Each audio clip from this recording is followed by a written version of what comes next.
Seulang dia tengok cerita ni tak best lah. Tengok je lah. Kau ni memekak lagi. Aku gigit kau kan baru tahu. Tengok je lah. Ya, aku tengok. Ya mati. Astagfirullah. Apa lagi? Tu dia kena buat apa tu?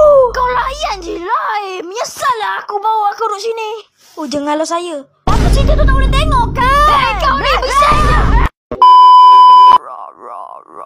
Kau ni tak habis-habis dengan Ra kau tu. Kau jangan marah dia. Dia ayam betina. Ayam betina kau kata ayam jantan ada lah. Apa kau kata?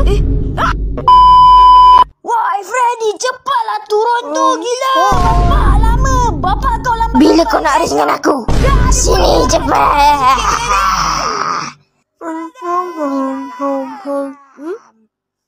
Bobo tak pandang je lo. Ya. Penat aku kerja tadi. Mana Atuk? Sini. Lambat pula kau balik hari ni. Jom. Astagfirullah. Samsudin, kau kenapa? Kau kena sawan ni. Bukan Atuk yang buat. Betul ke bukan Atuk yang buat? Jadi kenapa boleh kena sawan? Atuk colo. Wah, orang tu jangan lain.